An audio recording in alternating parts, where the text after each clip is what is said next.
Hi, my name is Alyssa Alter and welcome back to my YouTube channel where we talk about all things about training strategically.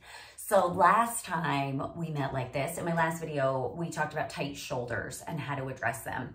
And before that, we were talking about sort of rethinking strong versus weak, right? Tight versus loose, and talking more about muscle tone and where we're holding tension and how that tension is distributed. So today, we're talking specifically about the hip flexors because it's a hot topic, right? I feel like everyone that I see is like, well, I have tight hip flexors. I have tight hip flexors. So then they're afraid to use their hip flexors or feel their hip flexors. But a lot of times, a tight muscle is a weak muscle. Now, when a muscle is short and stuck, which is what I'm going to say instead of like short and tight or weak and tight, but these can all kind of be mixed together. So when a muscle is short and stuck there, you can passively stretch it. It feels so good. And it's not that it doesn't do anything. I said this in my last video too. I love a passive stretch and it has a place in your programming for sure. But if you're really looking to restructure and reorganize your body's movement patterns, a passive stretch is not going to get you there. The most effective way to lengthen and unstick a muscle, we'll say lengthen and regain the ability to maximize a muscle's potential for movement and strength, okay? That sounds pretty good. Put that on a t-shirt. In order to do that, the most effective way to create actual lasting change that will then show up in your performance, whatever your sport or active daily living that may be, is to work the opposing muscles. So if we're talking about the hip flexors specifically, the hip flexors flex the hip. So they bring your body and your legs closer together. You use them in walking, you use them in sitting, if bending forward, a squat, right? They're always working. Now, when they are short and stuck, it tends to pull you into like either your butt is stuck back, right? Because your trunk and your legs are always pulling towards each other, but it can this way, but it can also shorten and pull you kind of this way. It depends on how your body is adapting to that short stuckness and also the reason that those muscles are getting stuck in that shortened position. Regardless, whichever organization you end up in, because your hip flexors are holding 100% of the tension, right? There is 0% of availability to engage left in your hamstrings and your glutes. So you could passively stretch your hip flexors all day, every day. And if you still have these weak, short, probably tight glutes and hamstrings, hips, we're going to talk about that next time, more of the hip. If this still isn't strong enough to take even 10% away from the hip flexor, you're never going to actually change the position because you'll stretch, it'll feel good, you'll feel good for a second, and then you're going right back to where you were. You have to actually engage something. Muscles move bones, so it's moving your bones this way. You have to engage the opposite to move your bones in the opposite direction, not to bring them all the way back, but to then find a balanced position. So I am going to show you my favorite way to actually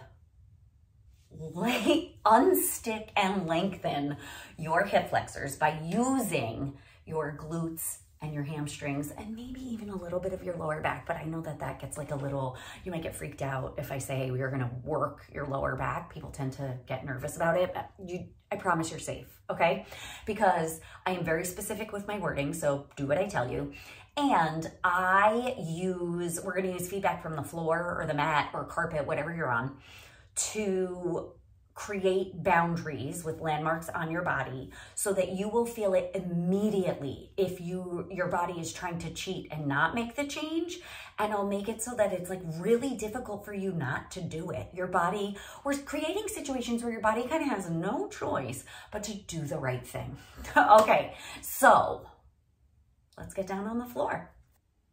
So you're gonna lie down on your stomach and make a pillow out of your hands, one hand on top of the other, and place your forehead on that pillow.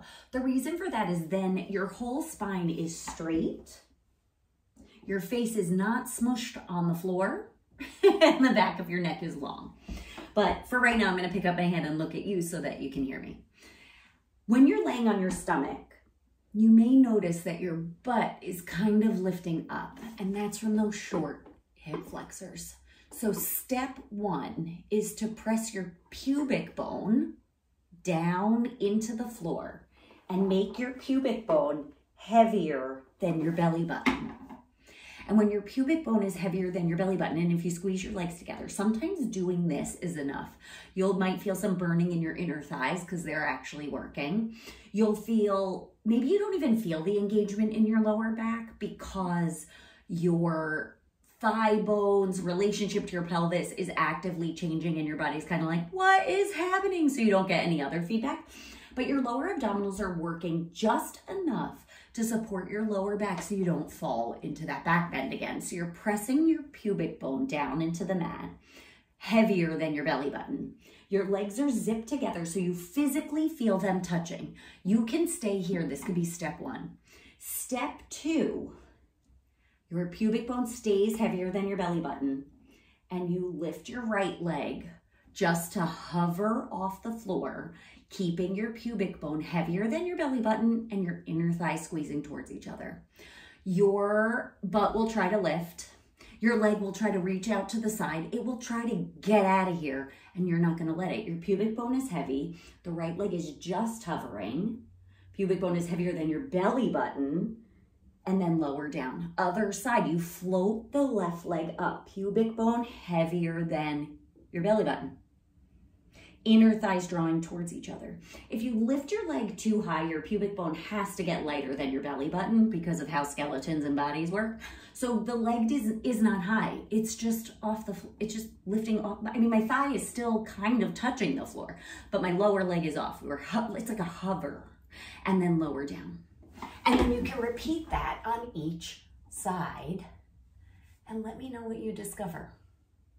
Next week, I will meet you right back here and we will discuss tight hips. Don't forget to smash that subscribe button. Send this video to a friend who's got some tight hip flexors and enjoy the benefits of having a more balanced organization in your body. See you next time.